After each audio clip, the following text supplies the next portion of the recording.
Salam sehat, bapak-bapak, ibu-ibu, brothers and sisters yang saya hormati. Hari ini saya akan bicara mengenai sambungan daripada episode mengenai COVID dan vitamin D. Saya Bing Wibisono akan membicarakan dalam waktu 10 menit mendatang untuk masalah ini ya. Yang lalu saya sudah bicarakan mengenai faktor-faktor yang mempengaruhi vitamin D di dalam tubuh manusia. Nomor satu adalah sel pigmennya. Sekarang saya bicarakan masalah kedua adalah mengenai ketebalan kulit. Orang dengan tebal kulit 1 dan 2 yang putih dibandingkan orang yang berkulit hitam yang tipe 5 dan 6, bedanya apa? Yang pertama adalah ketebalan kulit kita di khatulistiwa, tipe kulit 56 ya. Lebih tebal kulitnya. Di sini kulit itu lebih tipis ya. Kemudian apa konsekuensinya? Tentu saja dengan penembusan dari sinar UVB ke lapisan-lapisan dermis yang mengandung zat-zat provitamin D yang akan menjadi vitamin D ya.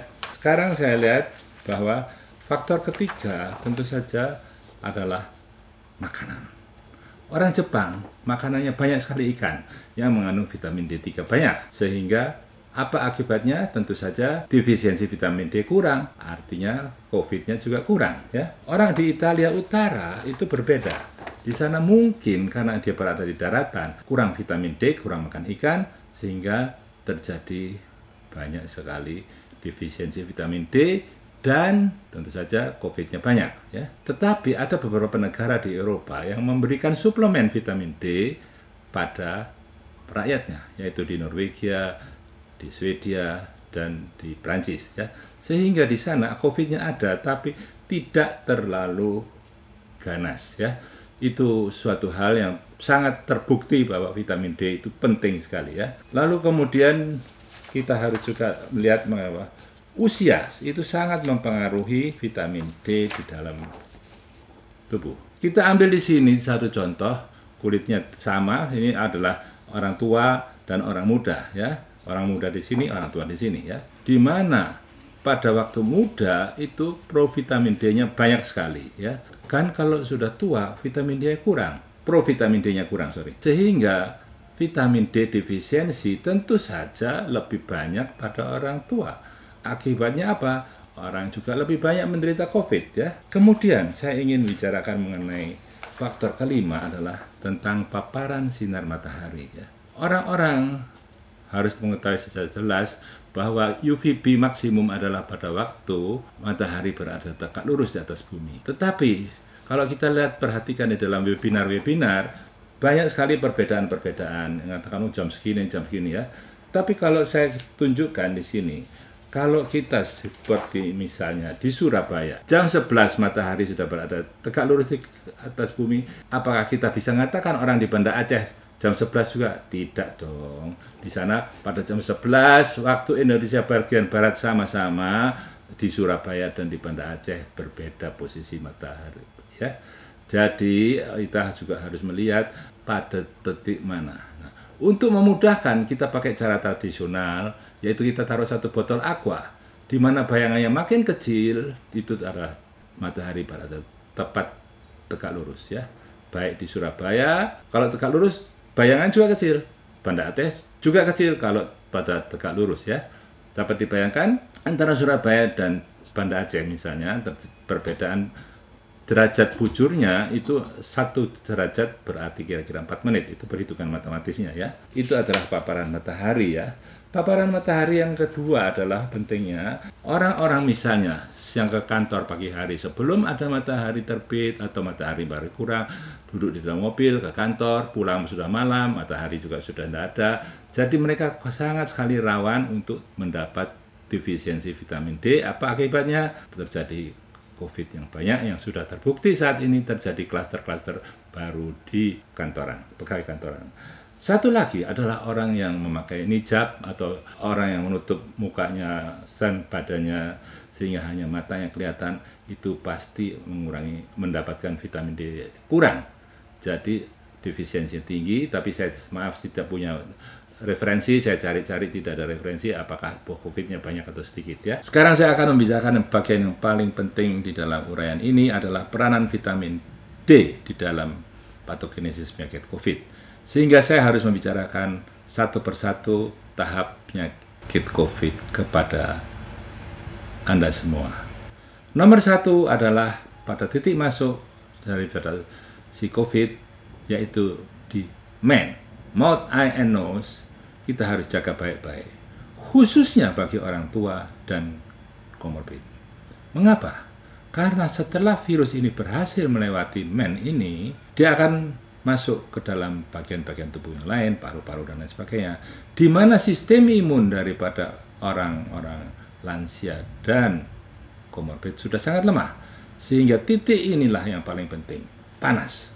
Yaitu, kalau kita lihat penampang virus ini adalah bagian-bagian yang kuning, ini adalah lipidnya, lemaknya. Ya. Jadi lemaknya akan hancur kalau diberikan suhu yang panas. Panas itu bukan berarti air mendidih yang 100 derajat, air dispenser 80 derajat. Kita biasanya bisa minum kopi dan sebagainya setelah kita tiup-tiup air dispenser tersebut, ya kira-kira suhunya 60-70 derajat, yang masih di atas 57 derajat, di mana si COVID akan mati dan akhirnya masuk ke dalam lambung. Ya.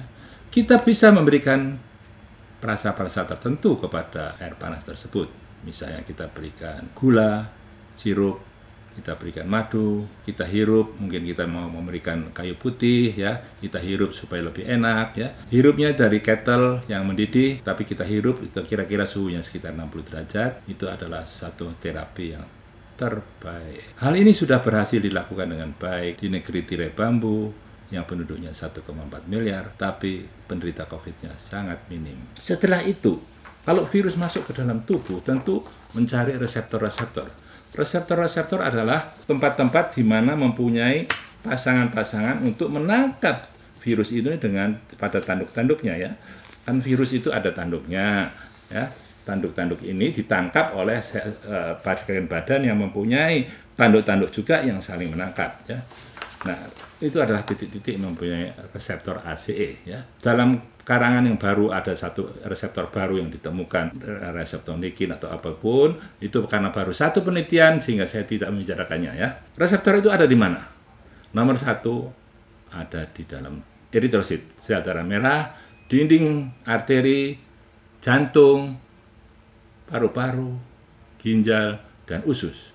Sehingga kalau sudah terjadi virus itu kemana-mana, maka terjadi general failure, ya, karena semuanya rusak, ya. Nah, yang sekarang yang saya ingin bicarakan adalah mengenai reseptor tersebut yang sudah lari kemana-mana, harus ada di tempat-tempat mulai dari arteri dan sebagainya, ya. Sekarang terapinya apa?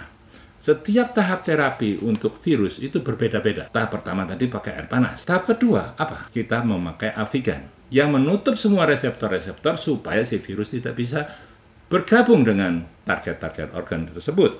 Namanya obatnya Avigan. Tapi kalau dia sudah berhasil masuk ke dalam eritrosit, maka harus dipakai obat yang hidroksikloroquine. Walaupun WHO mengatakan itu tidak ada efek. Di beberapa tempat ada efek, saya kira jelas, ya. Nah, sekarang yang paling penting adalah paru-paru. Karena paru-paru ini yang menimbulkan kematian, ya. Ada satu istilah yang namanya innate immune response ataupun respon imunologis yang tidak spesifik. Itu pertama kali timbul, ya. Nah, itu terjadi suatu hal yang berlebihan sekali dari sistem imun itu sehingga terjadi satu cytokine storm. Sitokin adalah suatu zat di dalam sistem imun yang akan mempengaruhi hal ini, ya. Apa akibatnya? Yaitu timbul suatu lapisan mukus atau lapisan lendir yang pekat seperti lem yang menutup alveoli. Alveoli adalah bagian terkecil dari saluran pernapasan, sudah tertutup semua sehingga orang menjadi sesak dan meninggal, ya.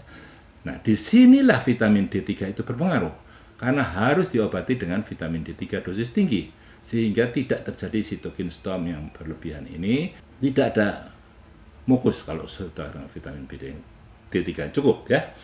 Nah, kemudian keempat, kita harus melihat pembuluh darah.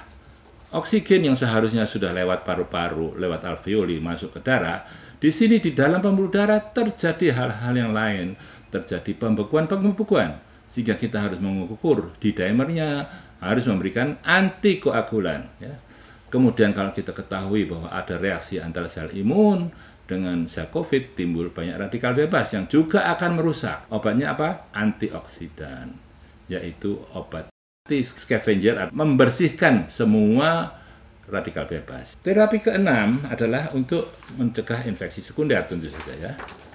Adalah harus memakan antibiotik karena pada setiap infeksi virus ada pasti yang mendompleng yaitu kuman yang harus dibunuh dengan antibiotik.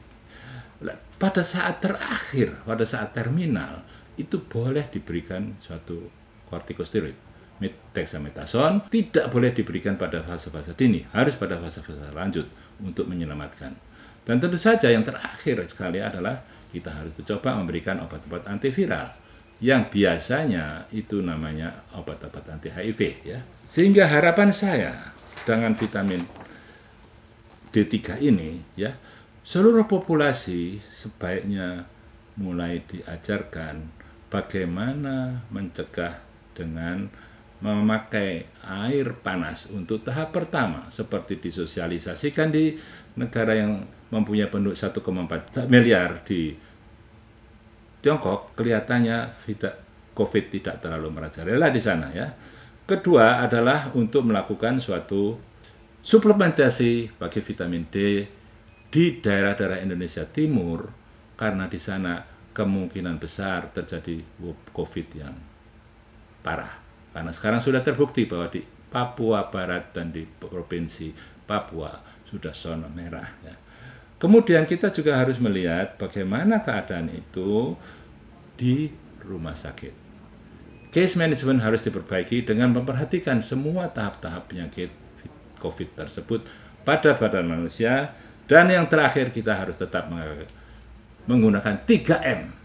Itu adalah kesimpulan daripada atau harapan daripada seluruh uraian saya ini.